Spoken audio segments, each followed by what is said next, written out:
akan kehendak-Mu dan kami mau melakukannya. Terima kasih Tuhan, segala kekurangan kelemahan kami saat firman-Mu disampaikan, Tuhan Engkau kiranya menutupi dengan urapan Roh-Mu yang suci dalam kami, menguasai cara kami berpikir, menguasai cara kami berperasaan, menguasai perhatian kami Tuhan, agar semua dapat disatukan guna menampung firman-Mu. Tapi kuasa kegelapan yang mau mengganggu, menggoda kami, oh Tuhan, kami bersama-sama bersatu hati memanggil nama-Mu yang berkuasa untuk usirkan dia. Di dalam nama Tuhan Yesus Kristus, segala setan kami perintahkan kamu semua dalam nama Yesus, pergi, darah Yesus yang berkuasa. Terima kasih Bapa, haleluya. Terima kasih, dalam nama Yesus kami sudah berdoa, haleluya, amin.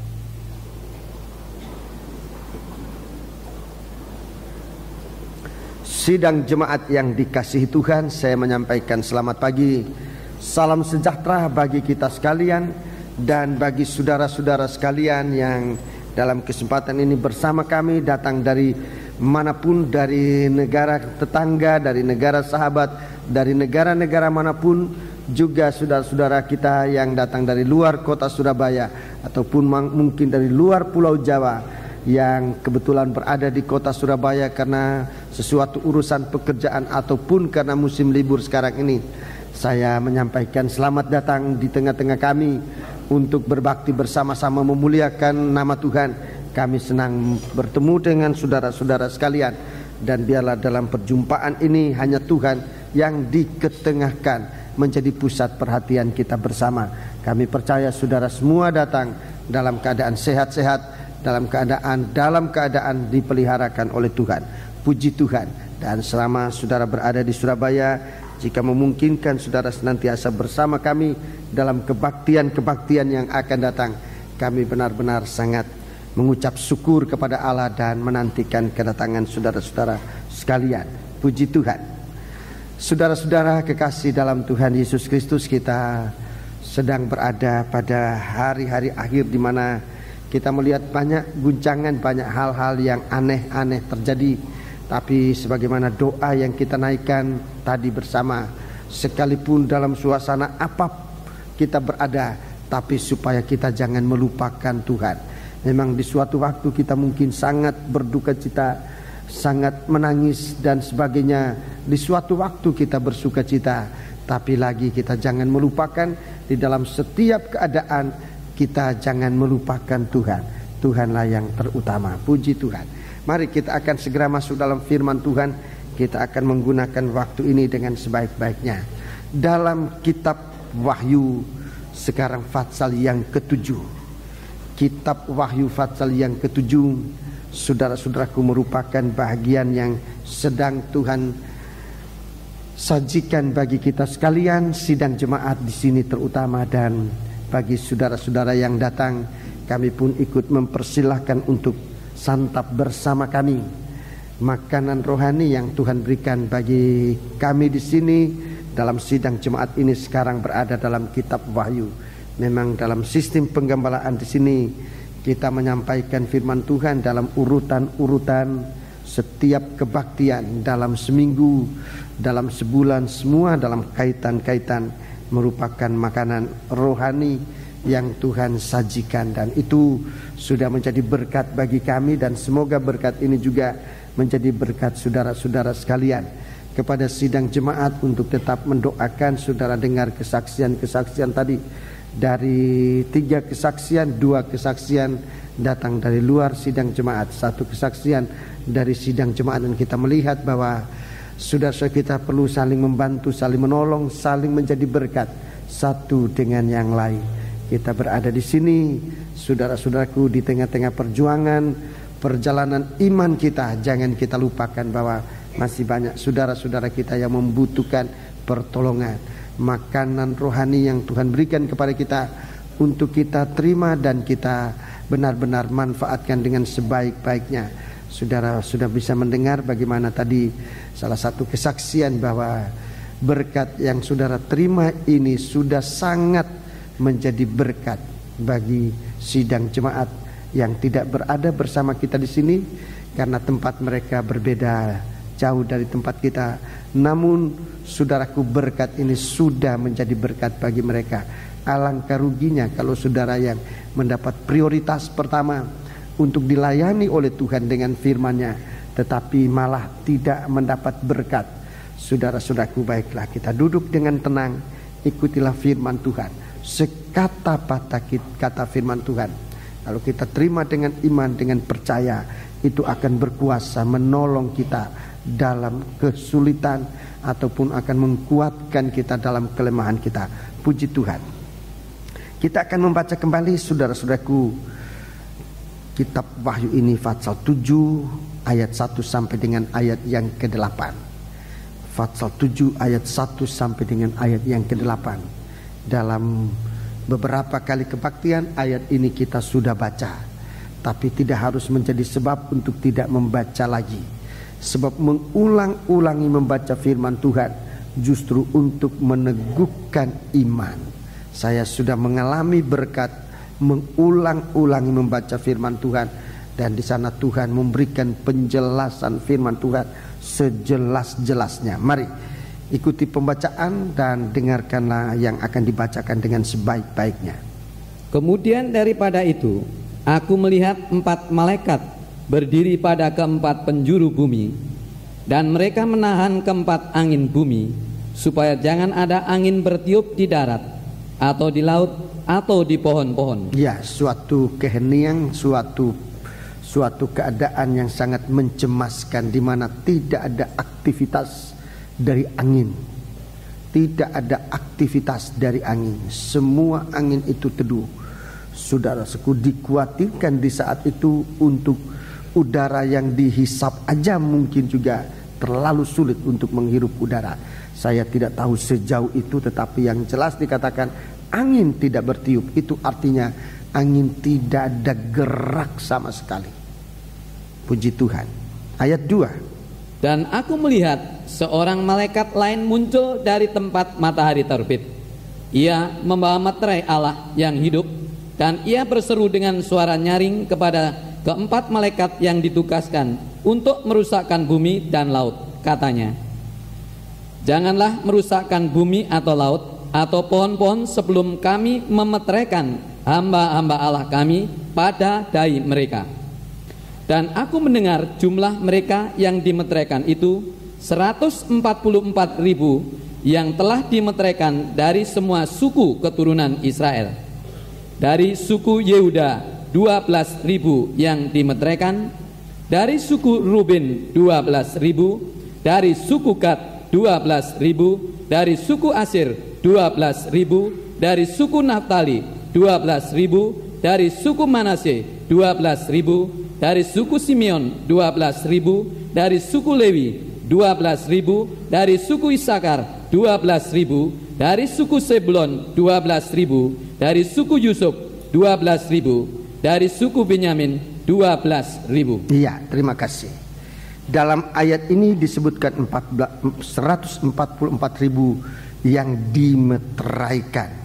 Dalam ayat pasal 14, dalam pasal 14 ayat 1, sudah 144.000 orang ini adalah milik Tuhan, di mana namanya dimeteraikan. Coba kita baca ayat 1. Dan aku melihat sesungguhnya anak domba berdiri di bukit Sion, ya. Dan bersama-sama dengan dia 144.000 orang, dan di dahi mereka tertulis namanya dan nama bapaknya. Ya, namanya dan nama bapaknya. Nama yang sangat penting dalam kehidupan manusia, sama pentingnya dengan firman Allah. Nama Allah itu sangat penting, seperti pentingnya firman Allah. Dalam kitab Mazmur, Raja Daud dalam pujaannya kepada Tuhan mengatakan Tuhan memuliakan namanya, seperti juga Tuhan memuliakan firman-Nya. Dan Tuhan memberikan firman kepada kita, Tuhan memberikan nama ini kepada kita sekalian. Saudaraku, dalam baptisan air, salah satu kesempatan kita menerima nama ini disebut. Nama ini dalam perjanjian lama sangat tersamar Waktu itu di sana dikatakan hanya akulah, aku ada yang aku ada. Hanya itu disebutkan namanya. Waktu Musa menanyakan siapa namamu Tuhan, dan Tuhan hanya mengatakan aku ada yang aku ada. Di kesempatan lain Tuhan berbicara mengenai namanya, dia katakan akulah Allah Ibrahim, akulah Allah Yakub, akulah Allah Ishak, akulah Allah Ishak dan Allah Yakub. Hanya demikian disebutkan. Di kesempatan lain dia katakan dialah Yehova, saudaraku, dengan lambang huruf H. H itu Yahweh, Yehova. Kepada Ibrahim nama ini diberikan. Mula-mula nama Ibrahim bukan Ibrahim tapi Abram. Abram. Tetapi Tuhan menyisipkan nama itu untuk menyatakan suatu janji bahwa Abram adalah miliknya. Dan kepada Ibrahim Tuhan katakan sekarang namamu bukan Abram tapi menjadi Abraham atau Ibrahim. Di antara nama ini disisipkan huruf H, itu nama Tuhan. Dalam nama Abram menjadi Abraham. Demikian juga Sarai, istrimu tidak lagi disebut Sarai tetapi I itu menjadi H. Sarah, Sarah diakhiri dengan huruf H, nama Allah. Dalam nikah, saudaraku, nama ini juga dimeteraikan. Jadi saudaraku, jangan menikah tanpa nama Allah dimeteraikan dalam nikah saudara. Jangan hidup tanpa nama Allah. Saudaraku, di waktu saudara masuk dalam baptisan air, saudara-saudaraku, saudara harus menerima nama ini. Waktu Tuhan menyuruh murid-muridnya pergi untuk memberitakan Injil, pergilah kamu beritakan Injil ke seluruh dunia, baptiskan mereka dengan nama Bapa dan Anak dan Roh Kudus, dan ketahuilah aku menyertai kamu sampai pada kesudahannya. Saudara-saudaraku, dalam perintah itu Tuhan belum menyebut namanya.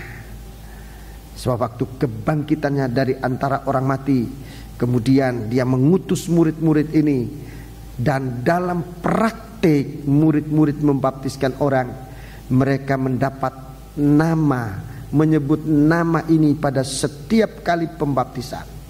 Murid-murid dalam Kisah Rasul, saudara-saudaraku, saudara akan baca di sana, tidak sekalipun pernah murid membaptiskan orang dengan nama Bapa, Anak dan Roh Kudus. Saudara boleh baca seluruh Kisah Rasul, tapi dia membaptiskan di dalam nama Tuhan Yesus, di dalam nama Yesus Kristus, di dalam nama Yesus.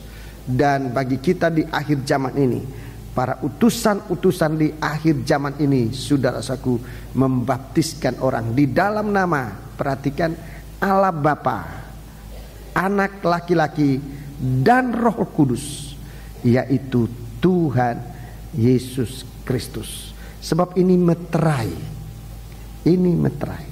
Saudara-saudara yang akan dibaptiskan, saat nanti saudara dibaptiskan, saudara dengarkan baik-baik. Apa nama ini disebut atau tidak? Kalau nama itu belum disebut, saudara-saudaraku, saudara berhak untuk meminta supaya petugas yang membaptiskan saudara, hamba Tuhan yang ditugaskan untuk membaptiskan saudara, mengulangi untuk menyebut nama itu. Tuhan Yesus Kristus, itu nama. Itu meterai. Sebab dalam Wahyu pasal 14 itu, saudaraku, meterai itu disebutkan, sesungguhnya anak domba berdiri di bukit Sion dan bersama dengan dia 144.000 orang, dan di dahi mereka tertulis namanya dan nama Bapanya. Ini tertulis, nama itu tertulis. Bagi kita sekarang, Roh Kudus menyatakan nama kita tentang nama itu. Waktu Yesus lahir disebutkan, berikan dia nama Yesus, saudara-saudaraku. Dan di dalam ayat-ayat berikutnya kita menemukan bahwa nama lengkap dari Allah Bapa, dan anak laki-laki dan Roh Kudus adalah Tuhan Yesus Kristus. Itu harus dimeteraikan. Saudara-saudaraku, kalau saudara punya baptisan, di dalam mengalami baptisan menjadi orang Kristen dan nama ini belum disebutkan, saudara-saudaraku, saya tidak ingin menghakimi saudara, tetapi menurut Alkitab saudara belum dibaptiskan sesuai dengan firman Allah. Sebab kita harus dimandikan air dan firman. Gereja Tuhan harus memandikan air dan firman untuk menjadi milik Tuhan, untuk diperhadapkan kepada Tuhan, menjadi miliknya, dimandikan dengan air dan firman. Baptisan air yang tidak boleh terlepas dari ketetapan kebenaran firman Allah, saudara-saudara. Jadi bukan menurut siapa orang manusia ini, atau betapa tingginya pun tersohornya seseorang, tetapi kita dibaptiskan hanya dalam satu nama, yaitu Tuhan Yesus Kristus. Kita tidak dibaptiskan, Rasul Paulus katakan tidak dibaptiskan dalam nama aku, dalam aku. Bahkan aku sendiri tidak membaptiskan orang kecuali satu keluarga dia baptiskan. Dan selain itu dibaptiskan di dalam nama Tuhan Yesus Kristus. Itu meterai. Dan satu waktu, saudaraku, baptisan air ini tidak ada lagi. Di saat angin tidak bertiup lagi, itu artinya saya sudah jelaskan, angin ini tentang utusan-utusan Tuhan yang memberitakan berita keselamatan, yang memberitakan berita tentang kesucian, yang memberitakan berita tentang kesempurnaan. Satu waktu angin ini berhenti bertiup. Waktu Tuhan mengutus murid-muridnya, dia mengembusi mereka, dan sementara dia berkata, seperti Bapa mengutus aku pun mengutus kamu. Demikian saudara-saudaraku, pada hari-hari ini di mana kita masih ada kesempatan untuk menerima meterai baiknya. Tetapi sekali lagi, jangan baptisan air itu tanpa firman. Jangan baptisan air itu tanpa firman. Di tempat ini dalam penggembalaan kita selalu berusaha untuk membaptiskan orang setelah mereka benar-benar ikut mengerti dan kemudian masuk dalam baptisan air sesuai dengan peraturan firman. Saudaraku, di dalam surat Efesus pasal yang keempat, di dalam Efesus pasal yang keempat, mari kita baca tentang meterai ini, tentang meterai Allah ini dalam Efesus pasal yang keempat. Efesus pasal yang keempat. Di sana kita membaca ayat yang ke Efesus pasal 4, kita membaca ayat yang ketiga. Ayat yang ketiga. Dan berusahalah memelihara kesatuan roh oleh ikatan damai sejahtera. Terus, satu tubuh dan satu roh, sebagaimana kamu telah dipanggil kepada satu pengharapan yang terkandung dalam panggilanmu. Ya.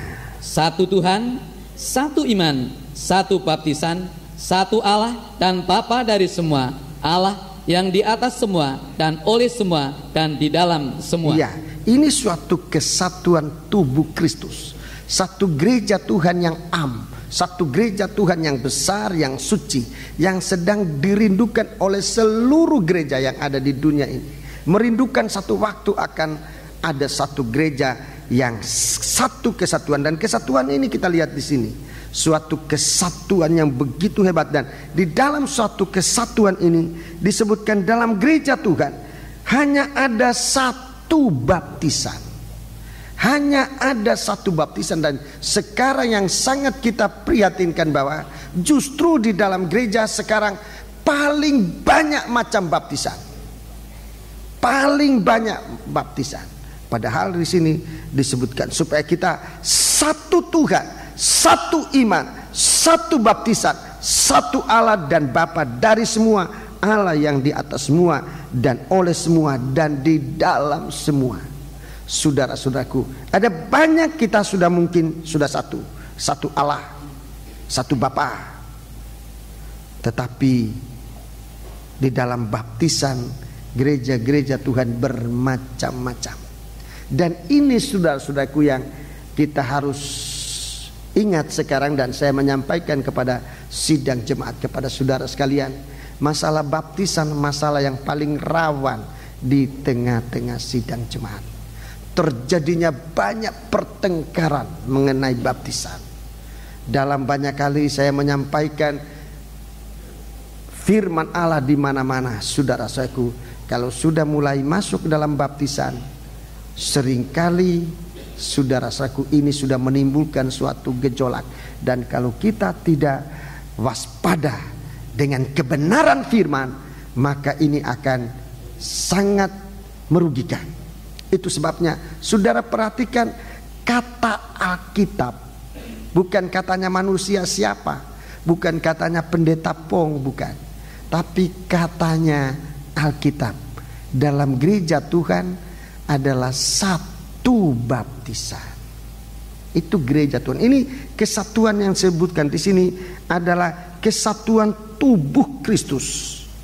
Dalam ayat selanjutnya kita lihat, saudaraku, dalam kesatuan-kesatuan ini untuk membangun. Coba kita baca ayat yang ke-12. Ayat yang ke-12. Untuk memperlengkapi orang-orang kudus bagi pekerjaan pelayanan, bagi pembangunan tubuh Kristus. Iya, membangun tubuh Kristus. Membangun tubuh Kristus untuk sampai kepada gereja yang satu. Ini disebutkan satu tubuh, disebutkan tubuh Kristus. Yang disebut tubuh Kristus, coba kita baca dalam pasal 1 Efesus ini, Efesus pasal 1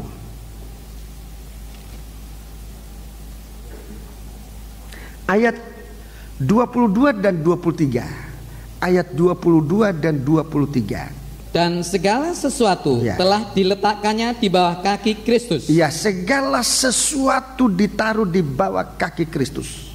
Dan dia telah diberikannya kepada jemaat sebagai kepala dari segala yang ada. Dan Yesus itu diberikan kepada jemaat menjadi kepala.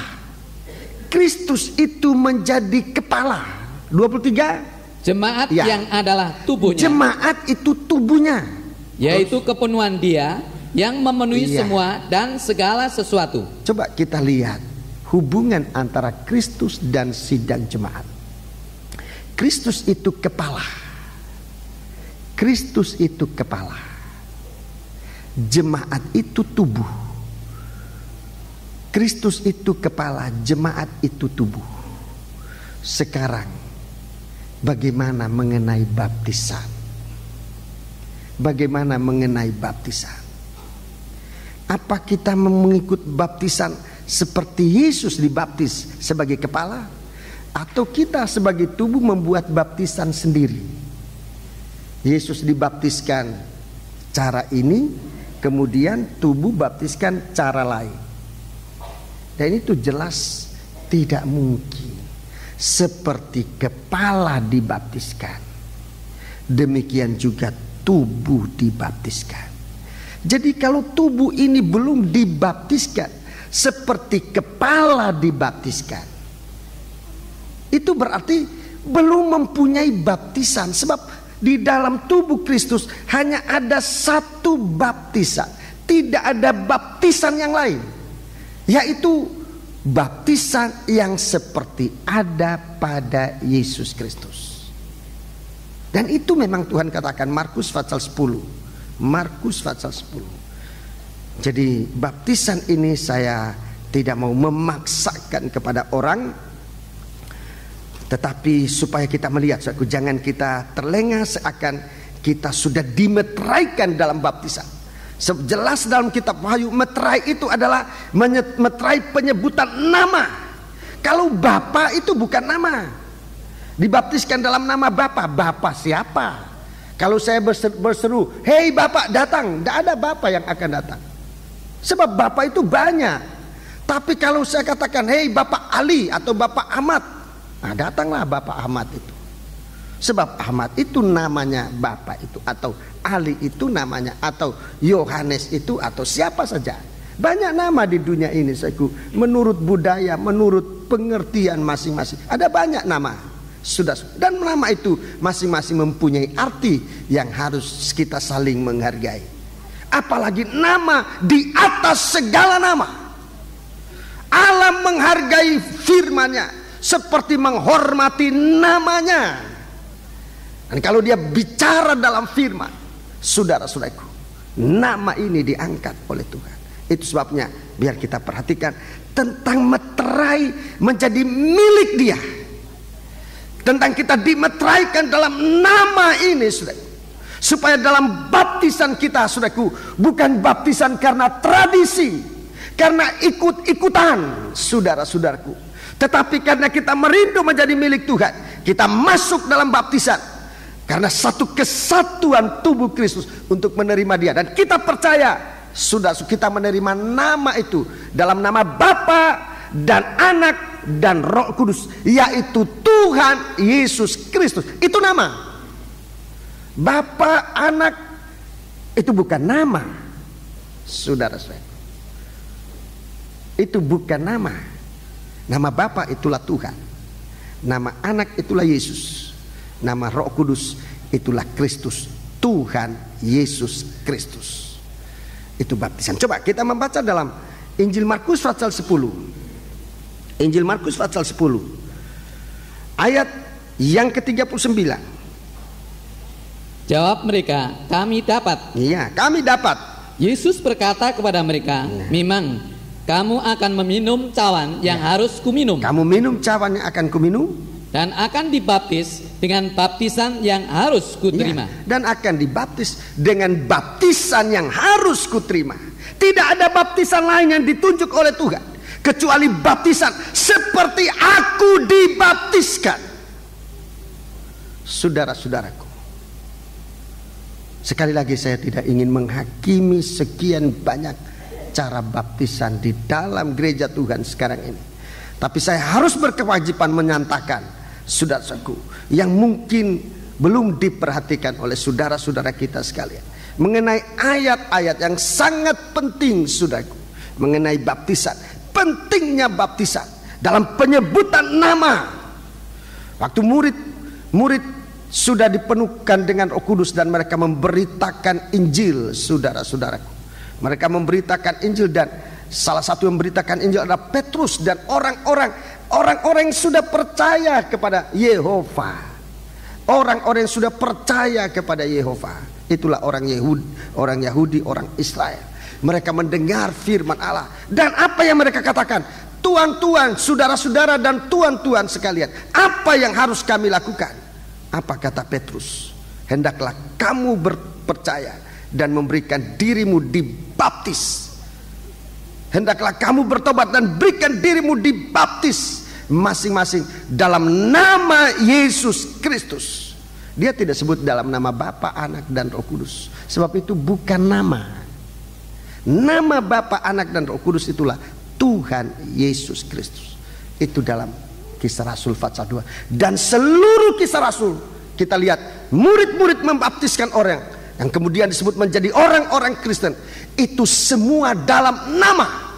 Dan di akhir zaman ini sudah banyak baptisan-baptisan tanpa menyebutkan nama itu secara jelas. Bagi saudara yang akan dibaptiskan pada tanggal 14, saudara ikuti penataran baik-baik, saudaraku, dan nanti dalam pelaksanaan itu supaya saudara dalam baptisan itu benar-benar dimeteraikan dengan nama ini dan mempunyai kuasa Allah. Di dalamnya ada kuasa Allah. Kalau saudara waktu dibaptis dulu belum disebutkan nama itu, saudara jangan pikir aku 2 kali dibaptis. Tidak 2 kali dibaptis, 1 kali dibaptis. Dan sesudah itu saudara terima meterainya Tuhan. Haleluya, puji Tuhan. Kita kembali dalam kitab Wahyu pasal yang ke-6 tentang meterai ini. Saudara perhatikan tentang meterai ini. Tentang meterai disebutkan ada 12 atau 144.000 yang telah dimeteraikan dari semua suku keturunan Israel. Semua suku keturunan Israel, anak-anak Yakub. Di antara 12 nama, terdapat sebuah nama, itulah nama Manase ayat yang ke-6. Dia sebenarnya bukan anak. Dia bukan anak dari Israel, bukan anak dari Yakub, dia cucu. Tapi di sini Manase dideretkan dalam nama anak-anak Yakub. Dia disetarafkan, dia diangkat, dia diakui sebagai anak-anak Yakub. Dan memang itu mengalami suatu pengakuan yang benar. Jadi Manase ini, saudaraku, disebutkan di sini secara kelahiran menurut tubuh, menurut daging memang lain, memang bukan anak, dia cucu. Tetapi karena pengakuan Yakub, Yakub mengakui anak Yusuf menjadi miliknya, menjadi anaknya sama seperti Ruben dan Simeon. Saudara-saudaraku, maka Manase ini disebut anak dari Yakub. Puji Tuhan. Jadi kita lihat di sini bahwa Manase ini dia mengalami pengangkatan menjadi anak-anak Israel. Saudaraku, kita bangsa kafir secara daging. Saudara-saudaraku, kita bukannya orang Israel, kita bukan orang Yahudi, kita bangsa kafir. Tapi kalau kita sekarang menjadi percaya kepada Tuhan, kita datang kepada Tuhan seperti Yusuf, dia datang membawa anaknya kepada Yakub. Demikian kita sekarang dibawa oleh pengajaran firman Tuhan. Saudaraku, datang untuk percaya kepada Tuhan, menjadi anak-anak Israel, menjadi orang Israel secara rohani. Ini terjadi oleh karena pengakuan Tuhan mengangkat kita untuk menjadi bagian dari bangsa Israel. Tuhan mengakui kita bangsa kafir. Ada dua suku, ada dua anak ini. Yang pertama Manase ini yang disebutkan.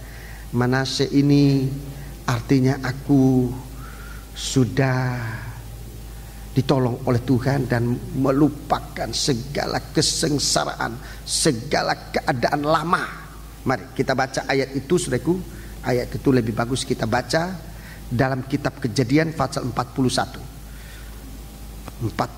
Kitab Kejadian pasal 41. Kitab Kejadian pasal yang ke-41. Kita baca tentang Manase ini, dia diangkat oleh Tuhan.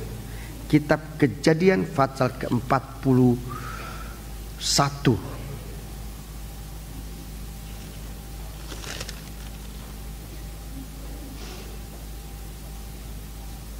Kitab Kejadian pasal 41. Ayat yang ke-50 dan 51. Ayat 50 dan 51. Sebelum datang tahun kelaparan itu, lahirlah bagi Yusuf dua orang anak laki-laki yang dilahirkan oleh Asnat, anak Potifera, imam Dion. Ya. Yusuf memberi nama Manase kepada anak sulungnya itu, sebab katanya, Allah telah membuat aku lupa sama sekali kepada kesukaranku dan kepada rumah papaku. Ini nama Manase ini untuk mengalami pengangkatan. Saudara-saudaraku, pengertian ini perlu. Aku sama sekali telah lupa akan kesukaranku. Apa yang membuat kita sukar? Saya ikut saja kesaksian tadi ya, supaya ini merupakan suatu hal yang sama sekali dapat kita mengerti. Dari kesaksian tadi, saudara kita mengalami kesukaran yang, saudara-saudaraku, yang tidak bisa dia minta tolong dari manusia siapapun juga. Dia pergi kepada tabib, kepada dokter. Dokter pun punya kemampuan terbatas. Dan apa katanya dokter sudah membuat dia sedikit begitu terguncang. Sebab memang di suatu saat manusia tidak bisa berbuat apa-apa.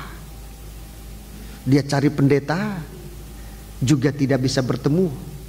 Sebab pendeta juga manusia.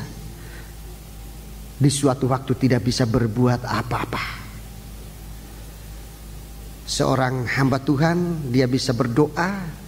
Seorang dokter dia bisa memberi obat. Tapi yang menyembuhkan adalah Tuhan. Biar saya berdoa, kalau Tuhan tidak mau sembuhkan, tetap tidak sembuh. Biar dokter kasih obat, kalau Tuhan tidak mau sembuhkan, tetap tidak bisa sembuh. Saudara kita sembuh tadi, saudara-saudaraku, itu karena kuasa Tuhan. Mujizat Tuhan yang saudara harus pegang untuk saudara menjadi saksi. Dan apa yang dia katakan tadi, di saat kesukaran itu adalah Tuhan ajarkan dia tentang dosa. Dia lihat anak itu baru lahir 6 hari, dia tidak berdosa. Yang berdosa adalah aku. Untuk menjadi anak Tuhan yang diakui oleh Tuhan, seperti Manasye diangkat sejajar dengan suku-suku Israel yang dimeteraikan. Satu kehidupan yang dimeteraikan oleh Allah, diangkat oleh Allah menjadi miliknya. Untuk ditaruh nama Allah adalah lupakan segala dosa yang membuat kita sukar hidupnya ini. Segala dosa yang menyusahkan, segala dosa yang membuat kita menderita. Dosa itu yang merupakan pintu derita masuk dalam manusia. Sebelum manusia masuk dalam dosa, manusia tidak tahu apa namanya lapar, tidak tahu. Manusia nggak tahu apa namanya menangis, apa namanya takut, nggak tahu. Manusia takut, manusia menderita. Begitu saat dosa masuk dalam kehidupannya, pintu penderitaan itu masuk dalam manusia. Manasye dia dilahirkan dan dia katakan, pintu kesukaran itu sudah tertutup. Aku lupakan, Allah telah membuat aku lupa sama sekali kepada kesukaranku. Allah telah menghapuskan segala dosa-dosaku. Ini nomor satu, saudara-saudaraku. Ini nomor satu yang harus kita pegang untuk menjadi orang yang dimeteraikan oleh Allah. Kalau saudara nanti masuk dalam baptisan air nomor satu ini nanti, saya juga masih akan tanya. Dan sebelum kita berdoa dan masuk dalam baptisan, saya masih tanya, kalau ada dosa yang masih mengikat saudara, sampai dosa yang terkecil, rokok umpamanya, saya akan tanyakan nanti, apa rokok itu masih menguasai saudara, mengikat saudara-saudaraku, sehingga membuat saudara nanti ada pintu untuk masuknya segala kesukaran. Saya masih akan tanya, ada hubungan apa? Kemudian yang kedua, bahwa dan kepada rumah Bapakku. Rumah Bapakku. Perkataan rumah Bapakku di sini, saudara-saudaraku, mengingatkan kita kepada perkataan Tuhan di dalam perjanjian baru. Kepada bangsa Israel Tuhan katakan, kamu dari bapamu iblis. Iblis adalah bapamu. Dalam Injil Yohanes Tuhan bicara kepada orang Israel. Orang Israel mengatakan, bukan itu bapak kami Ibrahim. Tapi Tuhan katakan, kalau Ibrahim bapamu, kamu tidak akan mencari jalan untuk membunuh aku. Tapi bapamu adalah iblis, bapa pembunuh dan pendusta. Itulah menjadi bapamu. Di sini Yusuf begitu dia menerima Manasye, aku lupa rumah bapakku. Bapakku di sini saudaraku, dalam bahasa Alkitab dia tidak menunjuk kepada leluhurnya Yakub, Ishak dan Ibrahim. Tapi bapa di sini bahasa Alkitab menunjukkan kepada setan yang pernah menguasai manusia. Dia lupakan, dia tidak akan kembali ke rumah bapa itu. Saudara-saudaraku, demikian kita sekarang untuk menerima pengangkatan dari Tuhan, untuk menerima meterai dari Allah ini. Saudara-saudaraku, untuk menerima kuasa Allah di dalam firman, di dalam rohnya yang suci, di dalam namanya yang kita gunakan. Saudara-saudaraku, kalau Tuhan menemukan di dalam kita, kita lepaskan dosa kita. Kita tidak ada hubungan kembali dengan setan. Kita tidak kembali dengan peraturan, dengan segala bujukan dan paksaan setan. Saudara-saudaraku, kalau kita berdoa demi namanya, demi nama yang ditaruh di dalam kita, doa itu didengar oleh Tuhan. Saudara percaya? Orang-orang benar itu didengar oleh Tuhan. Dalam surat Yakobus dikatakan demikian. Inilah orang yang benar, melepaskan segala dosa dan memutuskan hubungan dengan setan.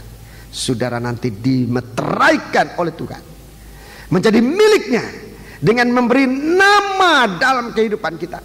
Saudara-saudaraku, siapkan wadah bagi Tuhan untuk kita menerima meterai itu dalam kehidupan kita. Saudaraku, di sini dikatakan, aku lupa sama sekali kepada kesukaranku dan kepada rumah Bapakku. Di dalam kitab Wahyu dikatakan dimeteraikan di dahi.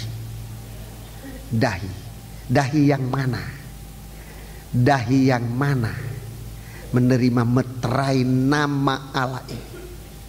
Itulah dahi atau pikiran yang sudah putus hubungannya dengan dosa dan dengan setan, melupakan kesukaran, dan rumahnya Bapakku itulah setan tadinya, ya. Sekarang kita kembali kepada Bapakku, Tuhan kita Yesus Kristus. Dua anak, saudaraku, di dalam Fatsal yang coba kita melihat.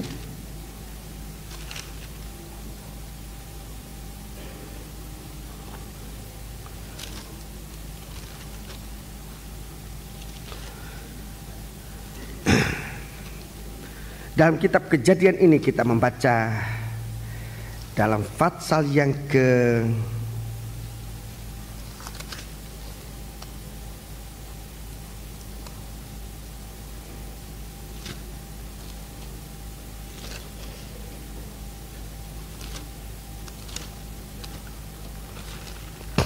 48.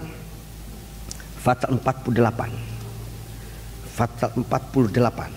Di sini ada dua anak.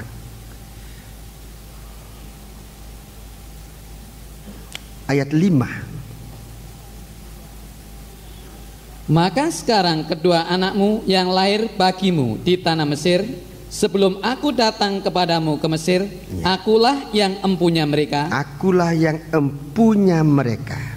Akulah yang akan empunya Efraim dan Manase, sama seperti Ruben dan Simeon. Iya, sama seperti Ruben dan Simeon. Ini pengangkatan, pengakuan Yakub terhadap dua anak yang dilahirkan di negeri Mesir, di negeri kafir, ya, diakui oleh Tuhan. Satu pengakuan Tuhan bagi kita sekalian, umat Tuhan yang berada di negeri kafir. Sudah mengalami kelahiran di negeri kafir, tapi diangkat oleh Tuhan menjadi sama seperti Ruben dan Simeon yang dilahirkan dari benih Yakub. Puji Tuhan. Seorang hamba Tuhan, saudara-saudaraku, dan menafsirkan, saya pernah mendengar tentang dua suku ini, Efraim dan Manase, digambarkan seperti di negara sekarang ini orang Amerika dan orang Inggris. Ini dua negara bersaudara, disebutkan dua negara bersaudara yang menjadi penjamin dunia di masa kelaparan. Dan penginjilan nanti ini, saudara-saudaraku, penginjilan nanti di dunia ini, memang dua negara ini akan banyak mengambil peranan dalam banyak hal, saudaraku, terutama dalam memberikan dukungan dana dalam pengabaran seperti Manase dan Efraim di zaman kelaparan. Mereka itu yang yang membagi-bagikan gandum bagi masyarakat dunia pada waktu itu yang ada dalam masa kelaparan. Saya tidak tahu yang mana Manase, yang mana Efraim. Saudara-saudaraku, mungkin yang Efraim itu dari Inggris, sebab atau Manase dari Inggris, itulah yang tua, atau Efraim. Efraim dan Manase disebutkan dua anak yang dilahirkan. Tapi saya tidak terlalu penting untuk memeriksa ini. Tapi salah satu pengalaman saya dengan seorang hamba Tuhan dari India, waktu itu saya ada berkat dan saya bagikan sama dia. Ini berkat buat penginjilan saudara-saudara. Dia katakan, Pak, saya tidak membutuhkan uang dari Bapak. Kita sama-sama orang Asia. Kita punya doa lebih kuat. Saya butuhkan dari Bapak doa. Kalau uang itu tugasnya orang Amerika katanya. Bukan tugasnya kita, tugasnya orang Amerika itu. Kalau orang Amerika dia kasih uang sama saya, memang tugasnya orang Amerika. Tapi kalau kita sama-sama orang Asia, kita tugasnya berdoa. Dalam pengabaran Injil ini kerjasama. Sudah, kebetulan di sini ada saudara dari Amerika. Saya tidak bermaksud minta dana dari Amerika, sebab selama ini Tuhan sudah mendanai pelayanan di sini dengan segala berkat kasih sayangnya. Saudara-saudaraku, kita bekerja bersama, banyak hal-hal yang perlu dibantu dana dalam pengabaran Injil, mungkin di desa-desa, di negara-negara yang sangat membutuhkan. Kami juga berusaha dengan firman Allah ini, saudaraku, dan selama ini Tuhan sudah menyatakan berkat Tuhan dalam firman Allah ini, dan ini saya sangat akui, saudara-saudaraku. Demikian kalau pandangan dunia sekarang ini tentang hal ini. Oleh sebab itu mari kita lihat sekarang bagaimana Tuhan masih membuka kesempatan bagi kita bangsa kafir untuk dimasukkan menjadi bangsa Israel. Saudara percaya?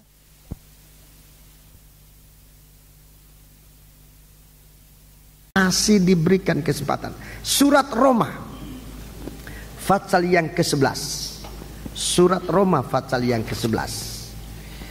Surat Roma pasal yang ke-11.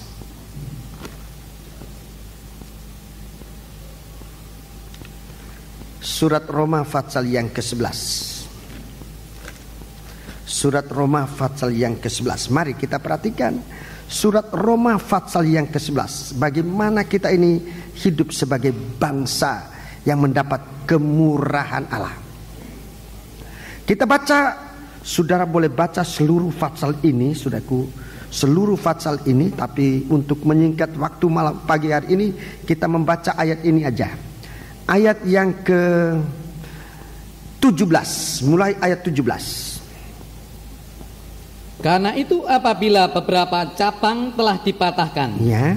dan kamu sebagai tunas liar telah dicangkokkan di antaranya, dan turut mendapat bagian dalam akar pohon zaitun yang penuh getah, janganlah kamu bermegah terhadap cabang-cabang itu.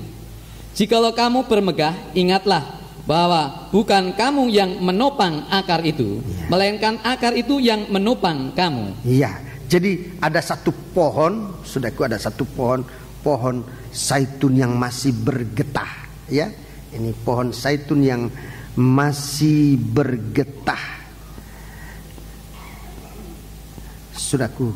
Kemudian ada cabangnya, cabangnya dipotong. Kemudian sesudah cabang itu dipotong, lalu dicangkokkan atau ditempelkan cabang dari lain. Ayat 19. Mungkin kamu akan berkata, ada cabang-cabang yang dipatahkan supaya aku dicangkokkan di antaranya sebagai tunas. Ya, sebetulnya bukan dicangkokkan, ditempelkan, ya. Dicangkokkan justru dipotong. Kalau bagaimana petani-petani, ahli-ahli tani, dicangkokkan ya rasanya dipotong. Dahan yang ada dipotong, itu dicangkok.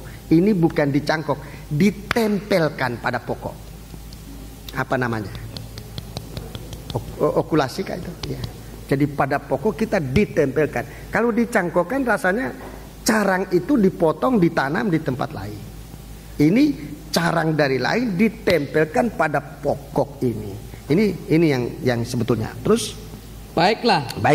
Mereka dipatahkan Ya. karena ketidakkepercayaan Ya, mereka. jadi mereka ini adalah orang Israel dipatahkan karena ketidakpercayaan mereka.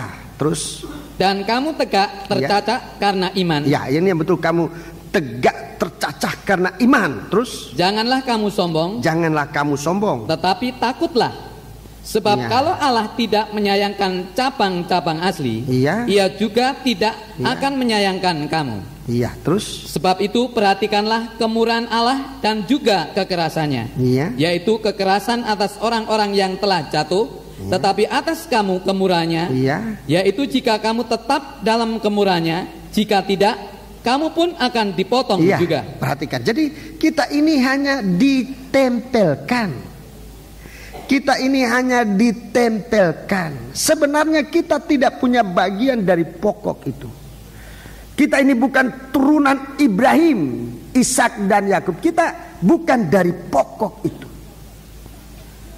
Tetapi kita ini ditempelkan pada pokok ini menjadi orang Israel rohani hanya karena ada carang yang keluar. Itu sebabnya saya selalu ingatkan kepada saudara-saudara yang sempat mendapat kemurahan untuk melayani Tuhan, jangan gampang-gampang tinggalkan pelayanan oleh karena alasan, apalagi alasan yang sangat sepele. Sebab bukannya mustahil di saat saudara meninggalkan tempat itu ada orang lain yang datang dan orang itu ditempatkan di tempat saudara dan saudara tidak bisa lagi masuk di situ. Kalau tempat itu sudah diisi oleh orang lain, saudara tidak bisa masuk lagi di situ. Jangan gampang meninggalkan ibadah bersama, meninggalkan pelayanan seperti apa yang dilakukan oleh Esau. Esau sebenarnya mendapat kesempatan pertama. Tapi dia sering meninggalkan rumah bapaknya. Dia sering pergi mengejar buruan, itulah daging. Sehingga waktu berkat dibagikan, dia tidak ada di tempat itu.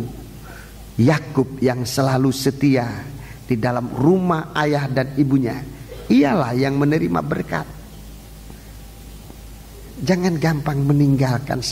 Di waktu ini, di waktu Esau meninggalkan tempatnya itu, dia tidak mengerti, dia tidak merasa harga daripada berkat yang kesulungan yang ia akan terima. Ia malah lepaskan begitu saja. Tapi di suatu waktu dia mengerti apa arti berkat itu. Di saat itu dia baru mau mencari, tetapi tidak bisa dapat lagi, sebab dia sudah dipatahkan. Sangat penting. Manase diangkat oleh Tuhan dan dia menempati tempat itu. Dia disebut, dia menerima meterai dari Allah, saudara-saudara.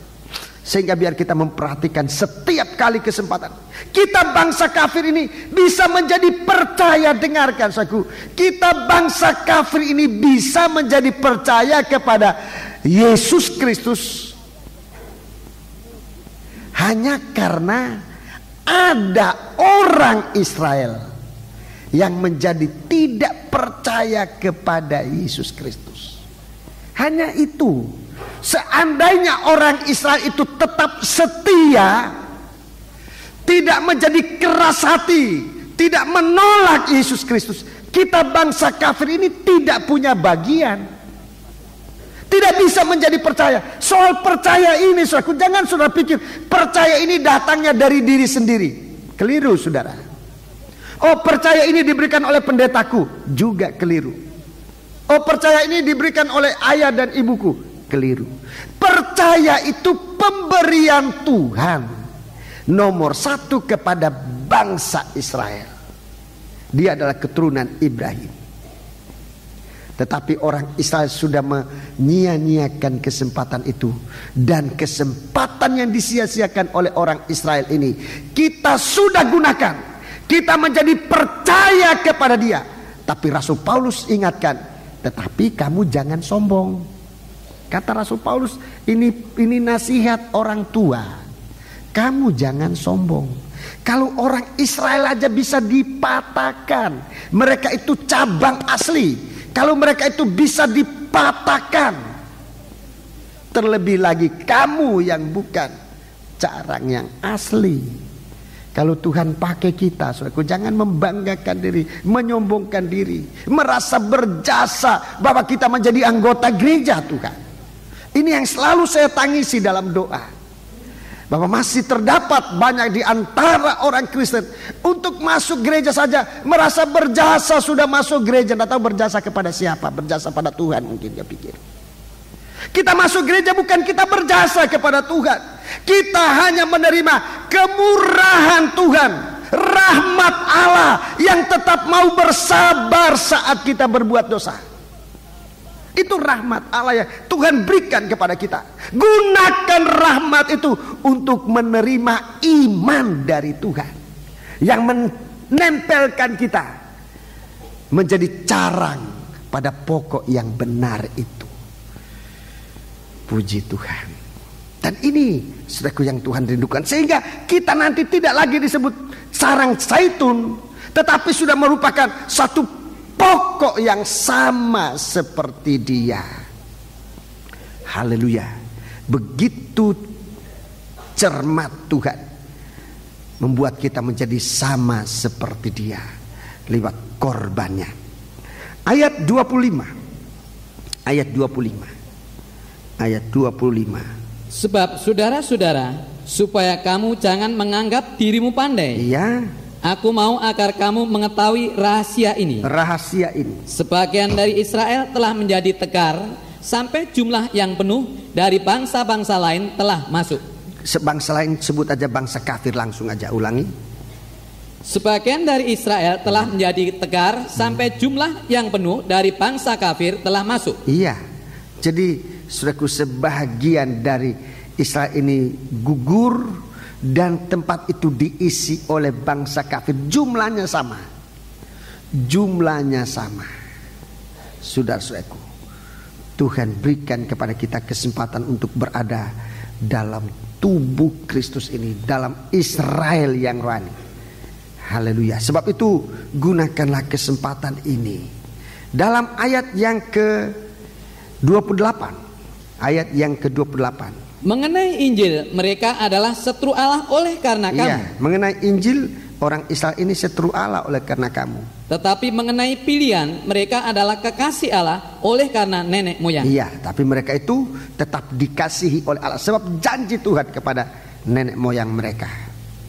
Terus, sebab Allah tidak menyesali kasih karunia dan panggilannya. Iya, terus. Sebab sama seperti kamu dahulu tidak taat kepada Allah, tetapi sekarang beroleh kemurahan oleh ketidaktaatan mereka. Iya. Demikian juga mereka sekarang tidak taat. Iya, jadi sekarang orang-orang Israel ini masih tidak percaya. Tapi kita di saat mereka tidak percaya ini, kita beroleh kemurahan untuk menerima iman, untuk menerima berkat Tuhan. Sekarang mereka dalam keadaan tidak taat. Terus, supaya oleh kemurahan yang telah kamu peroleh, supaya oleh kemurahan yang telah kamu peroleh, mereka juga akan beroleh kemurahan. Jadi sekarang kita mendapat tugas untuk membawa kemurahan ini, untuk mendapat kemurahan ini kepada bangsa Israel. Kita sekarang mendapat kemurahan untuk beriman, sementara bangsa Israel ini masih keras hati, masih sangat keras hati. Sekarang tugas kita bangsa kafir untuk kembali kepada mereka, untuk membawa kemurahan ini kepada mereka. Ingat saudaraku, kita mendapat kemurahan lebih daripada bangsa Israel, mendapat pengertian-pengertian yang rohani, sementara mereka masih memelihara tabernakel secara jasmani. Saudara-saudaraku, tabernakel secara jasmani, di mana saudara-saudaraku mereka dilumpuhkan dalam iman kepada Kristus. Sekarang oleh karena kekerasan hati mereka, kita mendapat iman, kemurahan untuk percaya. Seperti tadi saya katakan, untuk percaya itu bukan karena kita bisa percaya, bukan karena dapat dari orang, tapi percaya ini adalah pemberian Tuhan, kasih karunia Tuhan. Kalau kepada kita bangsa kafir ini, kepada kita yang harusnya tidak layak untuk menerima, Tuhan berikan kepada kita, saudara-saudara, supaya dengan kemurahan ini kita datang kepada bangsa Israel, supaya mereka juga menerima kemurahan ini. Kemurahan apa? Menerima, bisa menjadi percaya kepada Tuhan. Untuk menjadi percaya tidak semua orang bisa. Tidak semua orang bisa. Saya coba menemukan ayatnya, saudaraku, supaya kita bisa melihat bahwa untuk percaya tidak semua orang bisa menjadi percaya.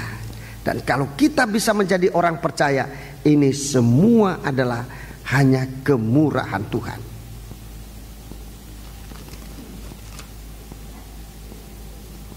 Mari kita membaca, saudaraku, di dalam surat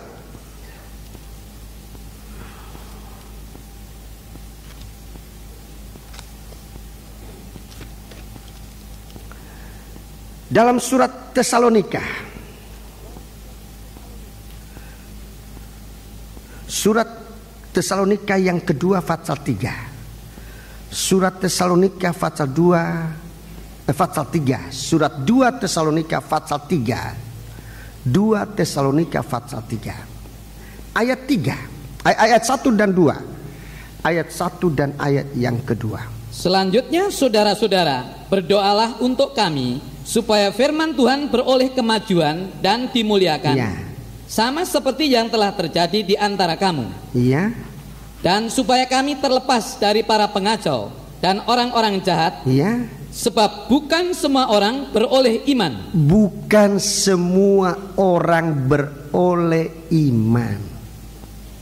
Bukan semua orang beroleh iman. Dalam perumpamaan Tuhan Yesus tentang penabur benih, ditaburkan di mana-mana, ditaburkan di tepi jalan, ditaburkan di tanah berbatu-batu, benih ditaburkan. Saudaraku, di tanah bersemak duri, di benih ditaburkan. Di tanah yang baik, benih Allah, benih ditaburkan. Tapi yang bertumbuh dan berbuah hanya 1/4 bagian. Dari 4 tempat penaburan, hanya 1 tempat yang berbuah. 3 tempat gugur. Di jalan-jalan, jangankan berbuah, tumbuh pun tidak. Jangankan berbuah, tumbuh pun tidak.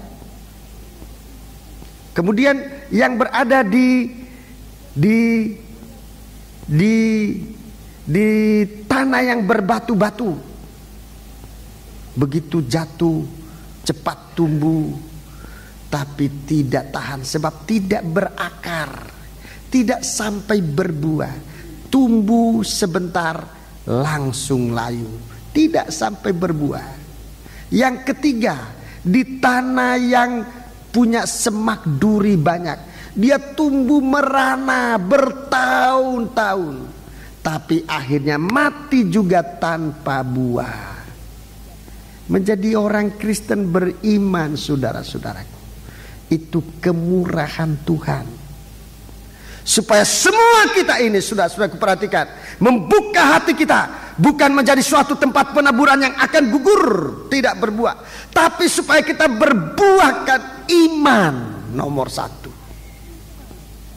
Berbuahkan kesucian dan pengharapan, nomor 2. Berbuahkan kasih, itu yang terbesar.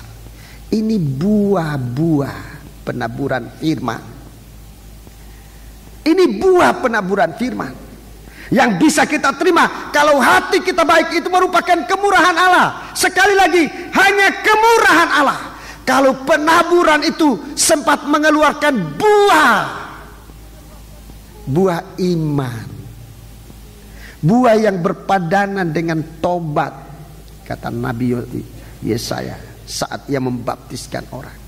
Lebih bagus lagi kalau buah ini meningkat sampai menunjukkan hidup kita disucikan oleh Tuhan. Sampai buah yang terbesar adalah menjadi mempelai wanita yang mengasihi Tuhan dan dikasihi oleh Tuhan. Ini buah, ada yang 30 kali ganda, ada yang 60 kali ganda, ada yang 100 kali ganda. 3 macam buah. Ini semuanya kekal. Iman nomor 1, pengharapan nomor 2, nomor 3 kasih. Ketiga hal ini tinggal tetap, tapi yang terbesar adalah kasih. Itu mempelai wanita.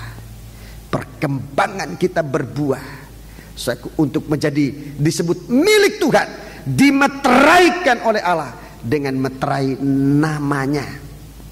Kitab Nabi Yesaya pasal yang keempat. Kitab Nabi Yesaya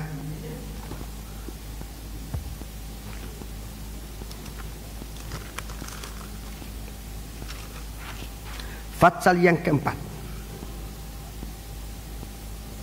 Kitab Nabi Yesaya pasal yang keempat, ayat 1.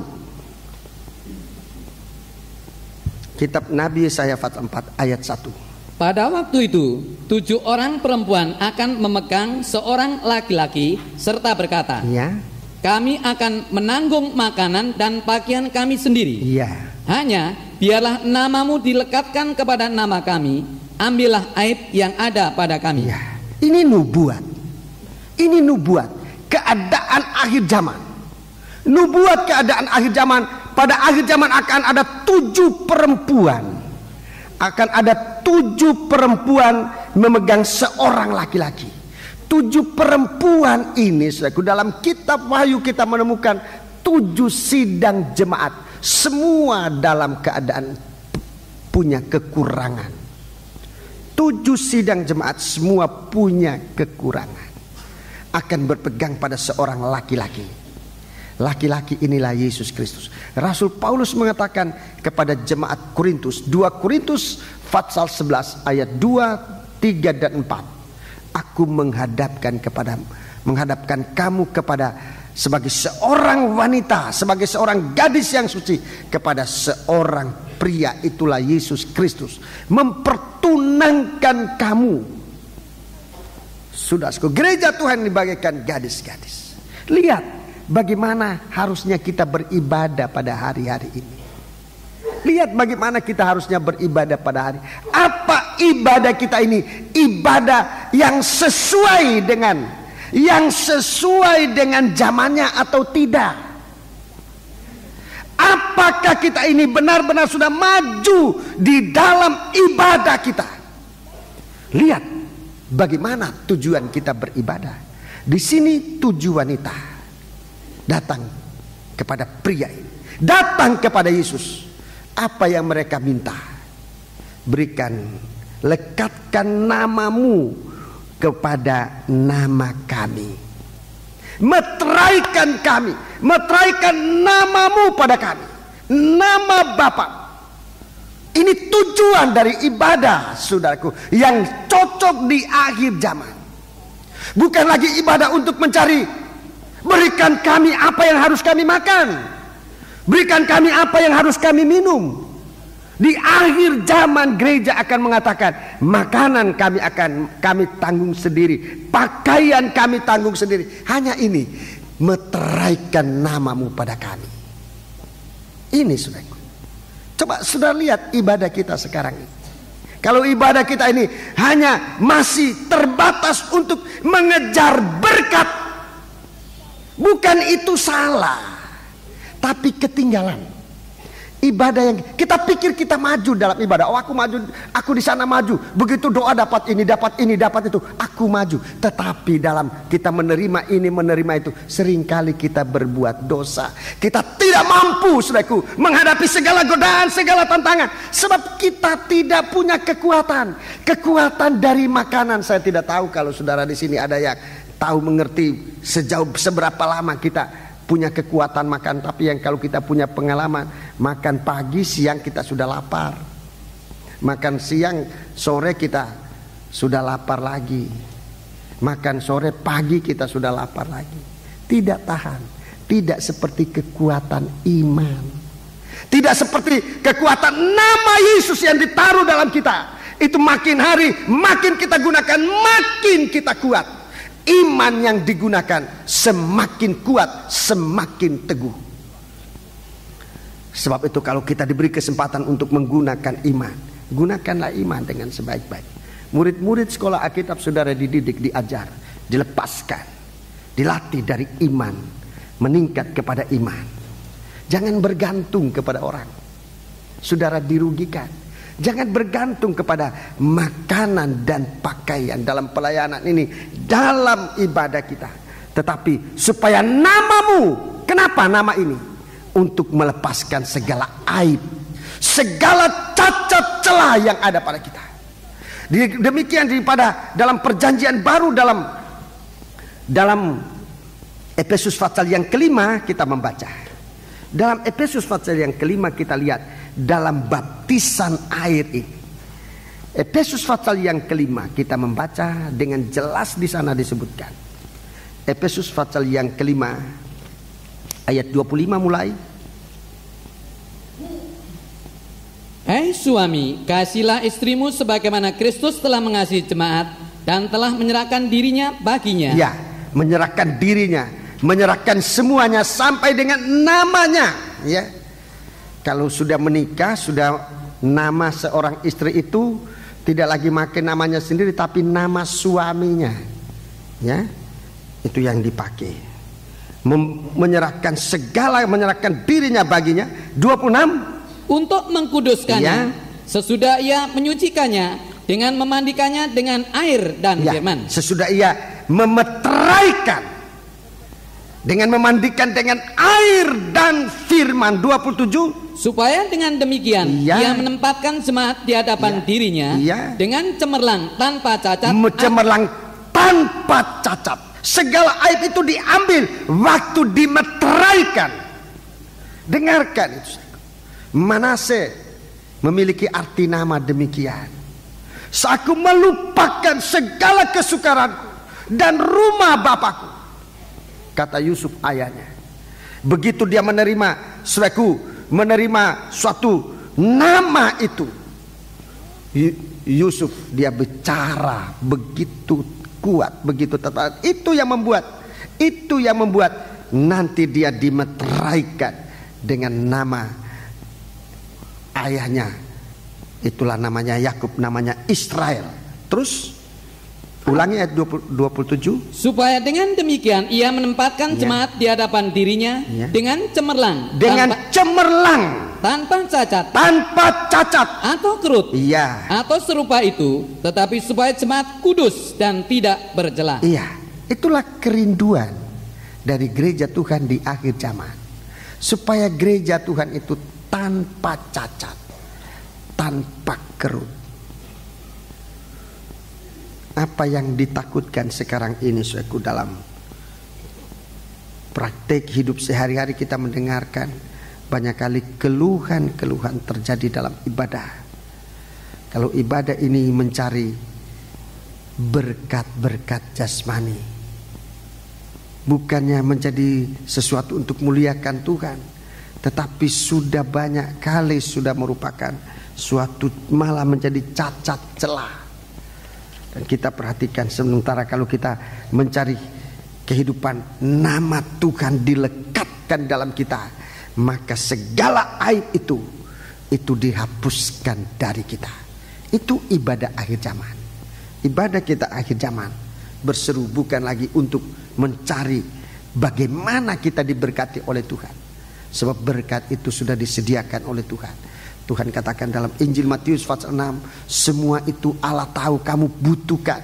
Apa yang kamu makan, apa yang kamu pakai, itu kamu butuhkan. Itu ibadah kita. Jangan lagi ibadah seperti bangsa kafir beribadah. Sudah, ibadah yang hanya mencari makan dan pakaian, mencari berkat. Tuhan katakan itu ibadah bangsa kafir. Bangsa kafir mencari itu. Tetapi ibadah kamu, carilah kerajaan Allah lebih dahulu dan kebenarannya, kemudian yang lain itu akan ditambahkan. Itu ibadah akhir zaman. Seperti 7 wanita, bukan lagi mencari berkat, kami akan menanggung makanan kami dan pakaian kami, hanya berilah namamu, meteraikan di dalam kami, dan hapuskan segala aib kami. Itu ibadah. Gereja Tuhan di hari-hari ini masih banyak beribadah ibadah kafir. Dia sudah menjadi Kristen, tetapi ibadahnya masih ibadah kafir. Lebih baik kita baca di dalam Injil Matius Injil Matius pasal yang ke-6, supaya saudara sama-sama kita mengerti ini. Injil Matius pasal yang ke-6 ayat yang ke-31. Kalau tadi di dalam nubuat Nabi Yesaya pasal 4, wanita-wanita itu berbicara, kami akan tanggung makanan kami, kami akan pakai pakaian kami, hanya beri namamu. Sekarang Yesus Kristus yang berbicara. Coba kita membaca ayat yang ke-25. Karena itu aku berkata kepadamu, janganlah khawatir akan hidupmu, akan apa yang hendak kamu makan atau minum. Janganlah khawatir pula akan tubuhmu, akan apa yang hendak kamu pakai. Bukankah hidup itu lebih penting daripada makanan, dan tubuh itu lebih penting daripada pakaian? Ya, jadi bagaikan mempelai laki atau laki-laki ini sudah berbicara kepada wanita. Dalam perjanjian lama, wanita berbicara kepada seorang laki-laki. Tetapi sekarang dalam perjanjian baru, laki-laki itu bagaikan menjawab perkataan wanita-wanita ini. Jangan khawatir akan apa kamu makan, jangan khawatir akan apa yang kamu minum. Ayat 31. Ayat 31. Sebab itu janganlah kamu khawatir dan berkata, apakah yang akan kami makan? Jangan khawatir akan apa yang kami makan. Jadi ini pertanyaan dari wanita-wanita dalam perjanjian baru lama dijawab oleh Tuhan dalam perjanjian baru. Jangan kamu khawatir dan berkata, apa yang akan kami makan? Apakah yang akan kami minum? Apakah yang akan kami pakai? Apa yang akan kami pakai? 32. Semua itu dicari oleh bangsa-bangsa kafir, bangsa yang tidak mengenal Allah.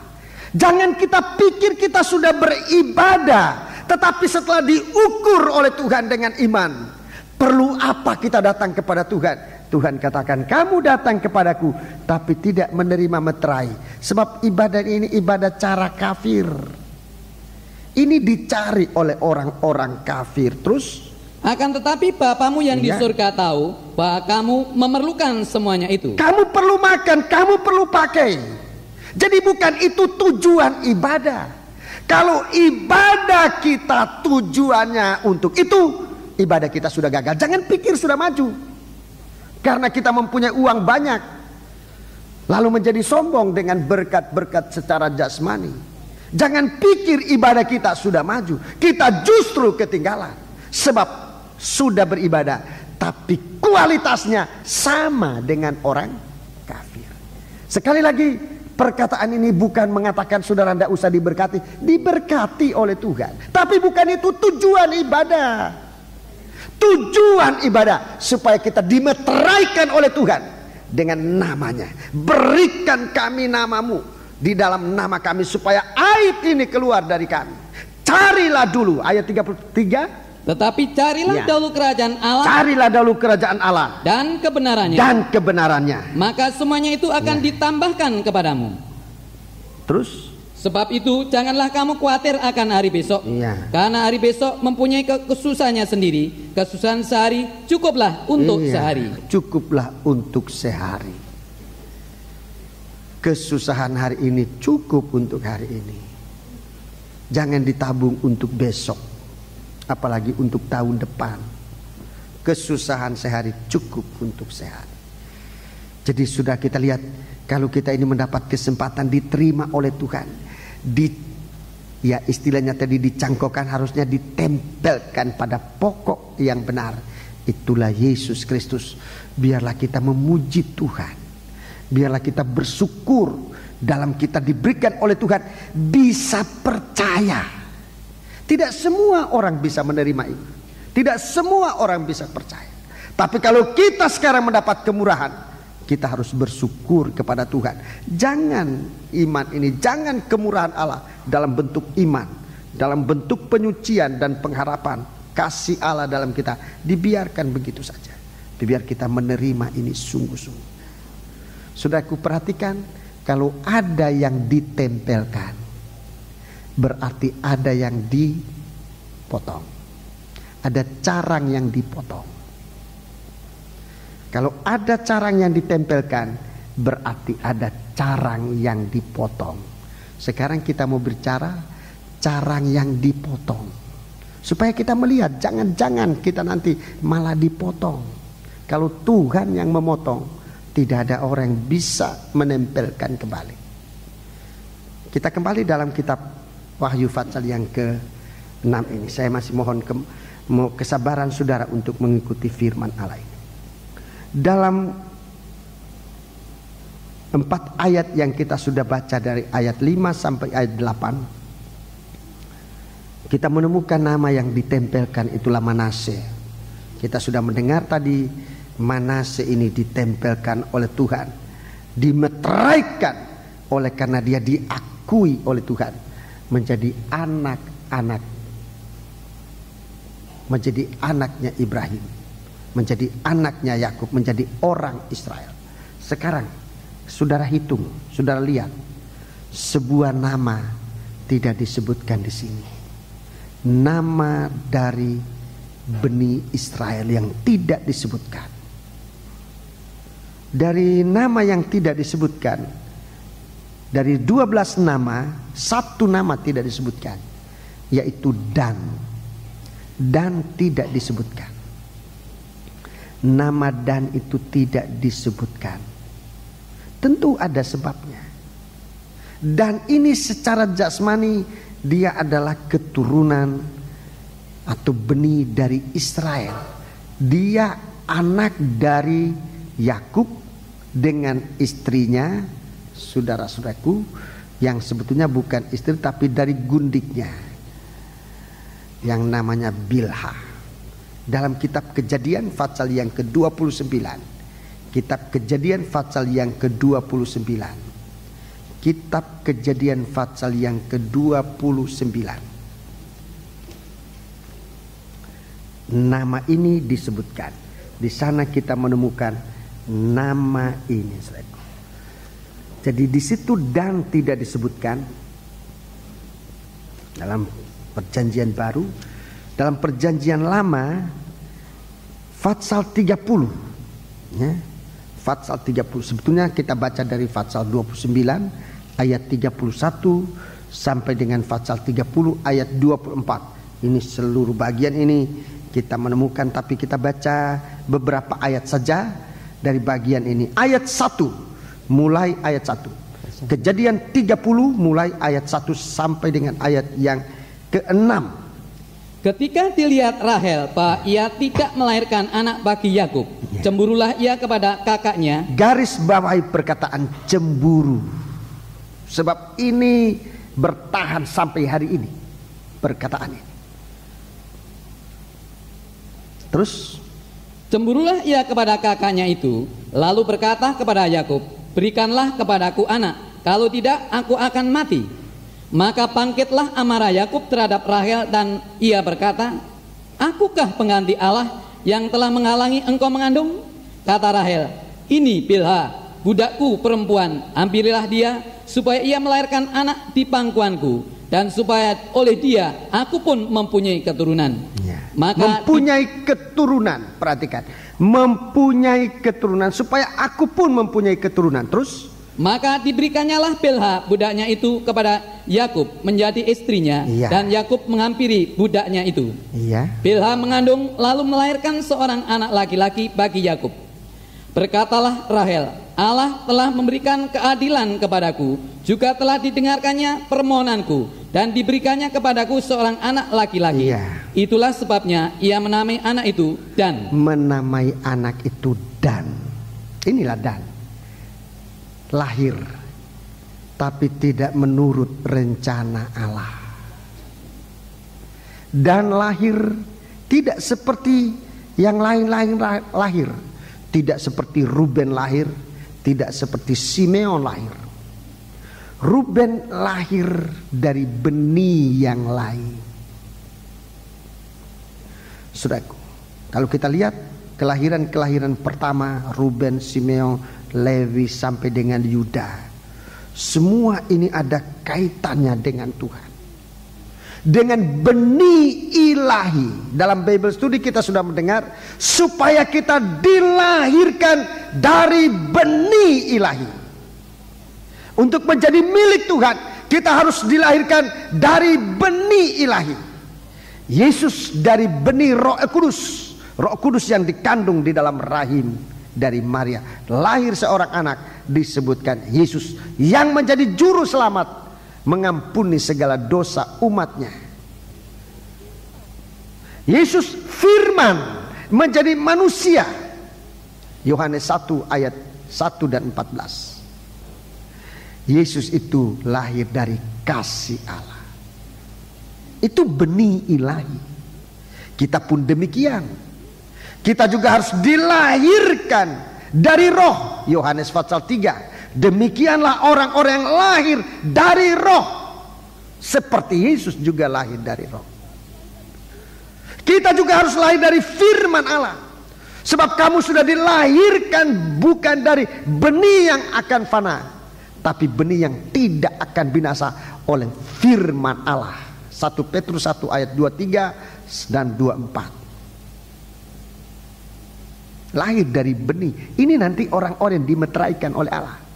Kelahirannya. Kamu juga berkasih-kasihan, lahir dari benih kasih. Ini 1 Yohanes pasal 4 ayat 7 dan ayat yang ke-8. Jadi ini benih. Di sini kita lihat, dan tidak ada benih itu. Dan tidak lahir dari benih kasih, tidak.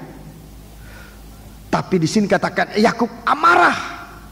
Maka bangkitlah amarah Yakub. Maka bangkitlah amarah Yakub kepada Rahel, dan ia berkata, akukah pengganti Allah? Akukah yang dapat memberi benih dari Allah? Akukah pengganti Allah yang telah menghalangi engkau mengandung? Di dalam saudaraku, di dalam Rahel ada kecemburuan. Ini semua daging. Amarah, kecemburuan, ini daging. Ini bukan benih ilahi, ini benih daging. Esau juga dalam hatinya punya sakit hati, punya kebencian. Ini daging. Dia kehilangan segala-galanya, saudara-saudaraku, dan dilahirkan melulu benar-benar hanya dari benih daging, dari cemburu. Saudara-saudaraku, kita berbakti kepada Tuhan. Perhatikan hati ini cemburu enggak atas berkat orang. Lihat orang lain diberkati, cemburu. Kemudian dari cemburu ini memfitnah. Kemudian tidak puas dengan memfitnah, sakit hati. Saudara-saudaraku, benci. Ini semua tabiat-tabiat daging yang membuat kehidupan itu akan dikerap, akan dipotong untuk tidak menerima suatu meterai seperti disebutkan dalam kitab Wahyu itu. Saudara-saudaraku, kita bangsa kafir tidak mempunyai benih ilahi. Kita tidak mempunyai benih ilahi. Dan ini saudaraku, dia punya sat, hanya daging, tidak ada benih ilahi, tidak ada sat ilahi. Dia dilahirkan dari benih yang ini saudaraku. Mari kita baca dalam kitab Kejadian ini pasal yang pasal yang ke-49, pasal 49. Waktu berkat dibagikan, saudara dengarkan, benih yang ada pada Dan ini disebutkan namanya apa? Benih yang namanya cemburu, yang namanya amarah, yang namanya daging itu. Coba kita baca ayat yang ke-16, Kejadian 49 ayat 16. Adapun Dan, ia akan mengadili bangsanya sebagai salah satu suku Israel. Iya. Terus? Semoga Dan menjadi seperti ular di jalan. Menjadi ular di jalan. Seperti ular biludak di denai yang memakut tumit kuda sehingga penunggangnya jatuh ke belakang. Iya. Dan ini disebut bukan benih Israel, tetapi dia disebutkan benih ular biludak. Dan disebut benih ular biludak. Saudara-saudara, ayat 18. Aku menanti-nantikan keselamatan yang daripadamu, ya Tuhan. Ya, jadi benih ular ini, saudaraku, hanya menantikan masa di mana ada keselamatan yang datang dari Tuhan. Kita bangsa kafir termasuk benih ini, saudaraku. Kita bangsa kafir termasuk benih ini. Kita harus menantikan keselamatan yang datang dari Tuhan. Perhatikan, saudaraku, perhatikan, supaya di dalam kita menantikan keselamatan ini, kita tidak luput, tetapi kita sungguh-sungguh berada dan dapat menggunakan cepat dan tepat keselamatan saat keselamatan itu disampaikan. Kita mau lihat dalam perjanjian baru, saudara. Dalam perjanjian baru. Kita lihat dalam perjanjian baru. Dalam perjanjian baru. Fatsal yang ketiga. Perjanjian baru fatsal yang ketiga. Injil Matius fatsal yang ketiga.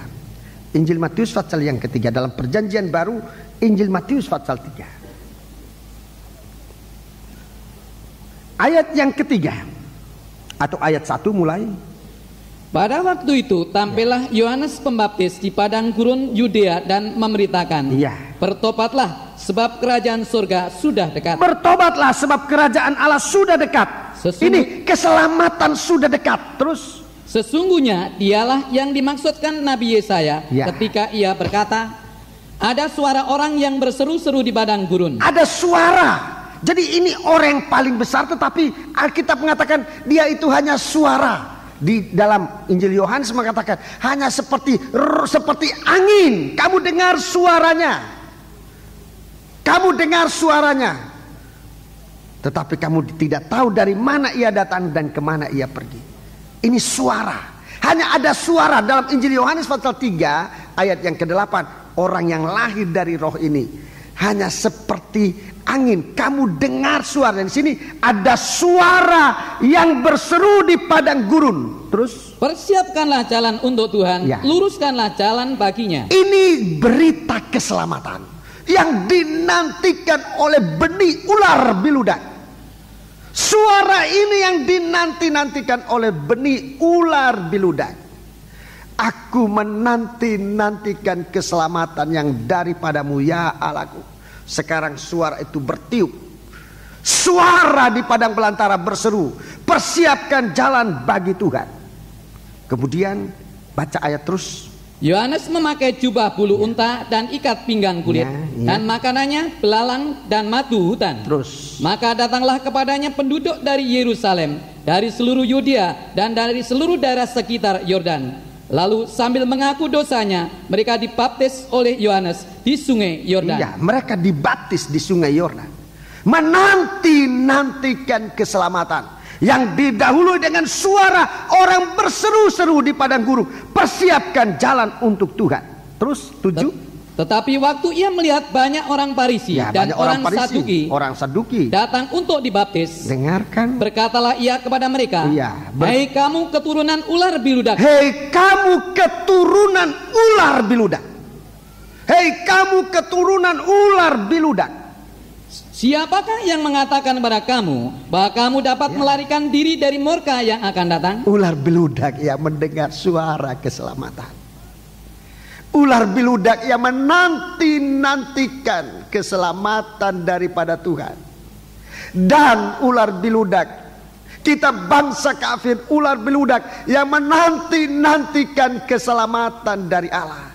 Suara baptisan air, suara Yohanes yang berbicara tentang bertobat dan beri dirimu dibaptis untuk menerima Roh El Kudus. Ini suara yang dinanti-nantikan sejak dan lahir, saudara. Sejak perjanjian lama, suara ini dinanti-nantikan. Waktu Yesus datang sebagai juru selamat, dia didahului dengan suara orang berseru-seru di padang belantara.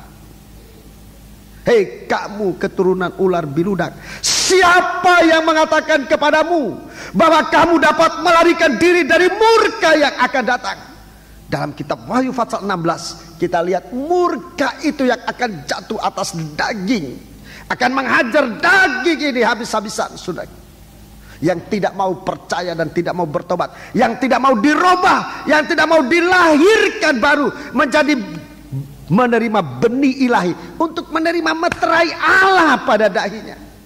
Siapa yang mengajar kamu melarikan dirimu dari murka yang akan datang? Ini Tuhan bicara, Nabi Yohanes bicara saat baptisan air. Baptisan air, jalan kita melarikan diri dari murka yang akan datang. Saudara catat saja dalam Wahyu pasal 15 ayat 1 sampai dengan 4. Di sana orang-orang yang bersuka cita di tepi laut kaca. Ini bicara baptisan air. Satu kesukaan besar. Sebab suatu kemenangan, suatu kehidupan yang tadinya dari benih ular beludak dirubah oleh Tuhan. Dari benih ular beludak dirubah oleh Tuhan menjadi anak-anak Ibrahim, menjadi Israel yang dimeteraikan oleh Tuhan dengan meterai yang sungguh-sungguh. Saya heran kalau masih saja ada rekan kita orang Kristen, termasuk hamba Tuhan, yang mengatakan baptisan tidak menyelamatkan. Saya tidak baca demikian di dalam Alkitab. Saya baca di dalam Alkitab bahwa baptisan itu penting. Dia menyelamatkan, dia jalan untuk melarikan diri dari murka yang akan datang. Ayat 9, dengarkan ayat 9. Dan janganlah mengira bahwa kamu dapat berkata dalam hatimu, Ibrahim adalah bapa kami. Ibrahim adalah bapa kami. Karena aku berkata kepadamu, Allah dapat menjadikan anak-anak bagi Ibrahim dari batu-batu ini. Iya, batu-batu ini bicara tentang bangsa kafir, bukan dari benih ilahi. Allah berkuasa untuk merubah kita bangsa kafir dari keturunan ular beludak, dari batu-batu ini dirubah oleh Tuhan menjadi benih Ibrahim. Saudara percaya? Saudara percaya? Sebab itu periksa baptisan airmu. Sudahkah saudara dibaptis atau belum? Sementara ada kesempatan, sementara orang lain menanti-nantikan kesempatan ini. Ini yang dinanti-nantikan oleh bangsa kafir. Sebab bangsa kafir ini akan dipercayakan oleh Tuhan. Bangsa kafir ini akan dipercayakan oleh Tuhan menerima kemurahan dan menjadi orang yang membawa kemurahan kembali kepada bangsa Israel yang meninggalkan kemurahan Allah. Kepercayaan Tuhan kepada saudara dan saya sebagai bangsa kafir, keturunan ular beludak, begitu besar. Kalau kita lihat kehidupan kita, kalau saat ini kita bisa duduk dalam kebaktian, ini benar-benar hanya kemurahan Allah, rahmat Allah. Rahmat itu artinya Allah bersabar. Rahmat Allah itu artinya Allah bersabar akan dosa yang kita sudah lakukan, yang ia pikul di atas kayu salib. Itu rahmat. Ia kok rela pikul dosa kita di atas kayu salib. Dia rela menderita karena kita. Itu rahmat. Biar kita menggunakan kesempatan ini untuk benar-benar memiliki kemurahan Allah ini, untuk dirubah. Baptisan air ini, baptisan air, jalan yang diberikan oleh Tuhan kepada kita, dan jalan yang bisa dilewati oleh semua orang yang percaya kepada Dia. Begitu mudah. Kalau itu sudah kita tidak mau, saudaraku, pengalaman kematian bersama Yesus yang paling mudah adalah baptisan air. Kalau itu kita sudah mau, tidak mau, sudah tidak ada lagi kematian bersama Yesus yang bisa kita ikuti. Enggak ada lagi. Tidak ada lagi, saudaraku. Yang paling mudah adalah masuk dalam baptisan air. Sebab hanya menerima.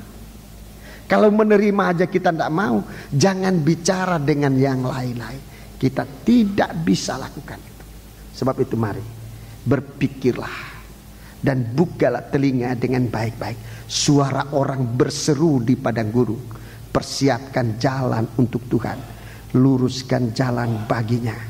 Suara untuk ular beludak, Suara ini sampai ke telinga ular biludak. Ular biludak datang.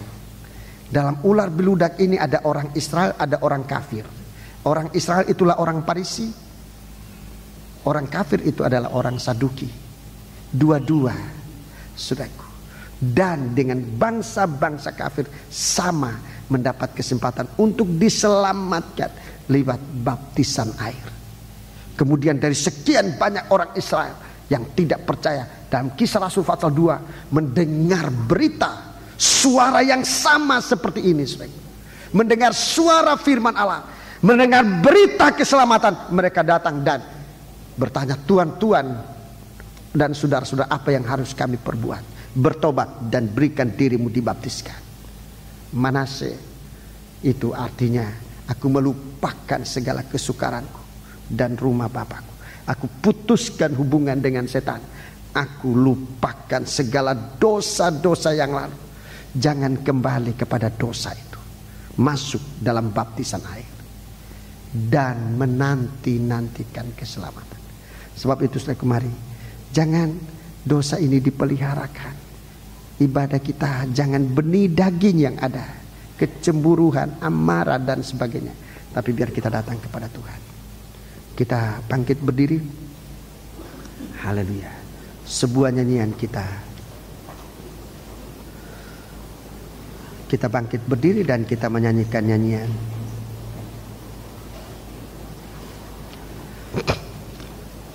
Nyanyian rohani nomor 203. Mari kita bangkit berdiri, kita melakukan nyanyian rohani nomor 203. Nyanyian rohani nomor 203, cetakan yang baru, ya.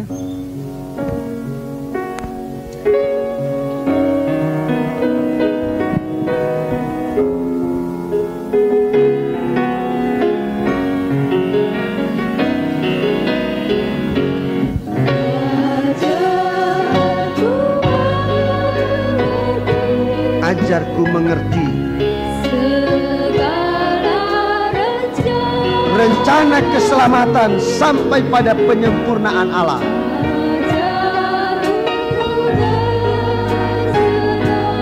Haleluya.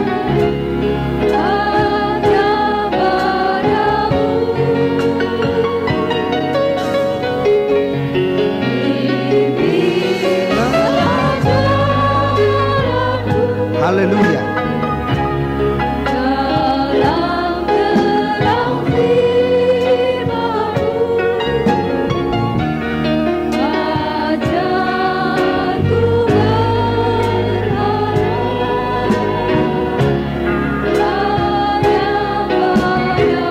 Dari atas, ajarku mengerti. Ajarku mengerti segala rencanamu. Ajarku berserah hanya padamu.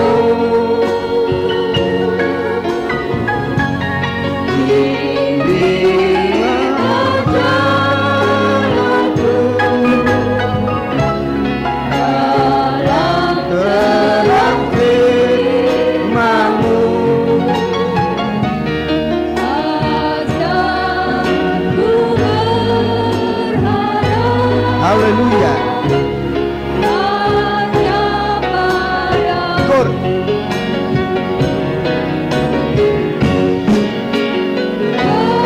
Bapakku, ajaib segala rancanganmu. Tuhanku, heran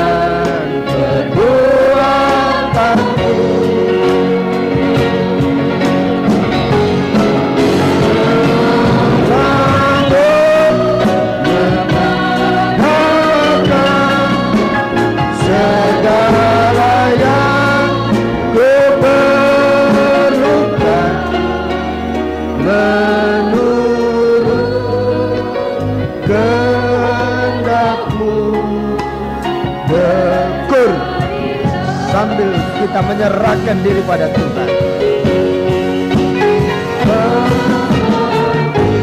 Biar kita menyeru Dia, Aba ya Bapa. Haleluya. Rancangan Allah heran ajaib buat kita.